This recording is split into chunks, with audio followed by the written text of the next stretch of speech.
My office stays in one piece, so when I'm doing earwax removals, I don't have to worry about anything happening like that. This is You Heard It Here with Dr. Gary, and you're watching Earwax Removal Vlog number 81. In this episode, you're going to watch me remove wax from a patient's ear. This wax is very soft and squishy. It's almost like the consistency of very warm peanut butter. The curette's going right through it. It really does make it take a little bit longer to get this removal done.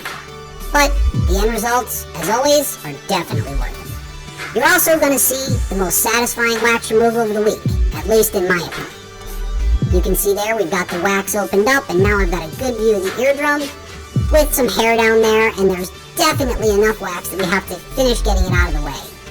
Opening this up, this particular patient comes to visit us probably once every 8 months to a year, depending on how they're feeling. They clearly produce a lot of wax, at least on this one side.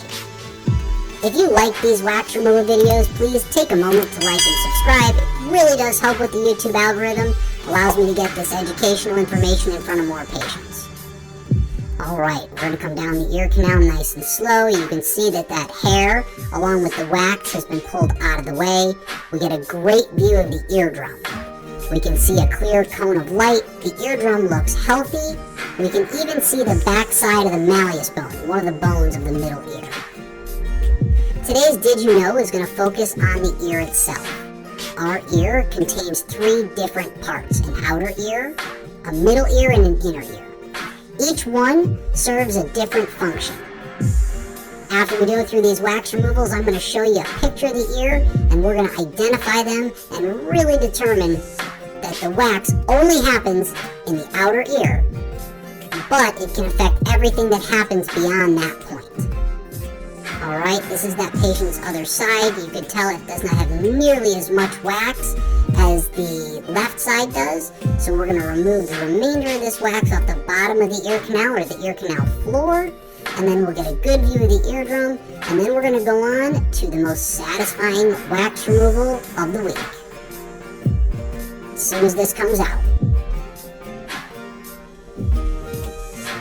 There we go. You see a little bit of hair there in the ear canal, but other than that, we've got a great view of the eardrum. So here it comes, the most satisfying wax removal of the week. Why was this so satisfying? Quite frankly, because it's all going to come out in a huge chunk and look like the same shape as the ear canal. You can see the color of this wax, how it's much darker. The texture is much more thick. So as I use the curette to pull on that wax, it's coming out rather than the curette going right through the wax. The curette gets into the wax and then pulls it out like a huge plug. Look at how dark that wax is, and yes, that is all in one piece and from one ear. It's actually the shape of the ear canal. I'm surprised this patient was hearing anything out of that ear.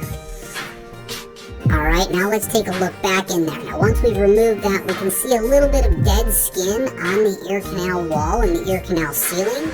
We're just going to get the camera beyond that, and it's going to give us a good view of the eardrum. You can actually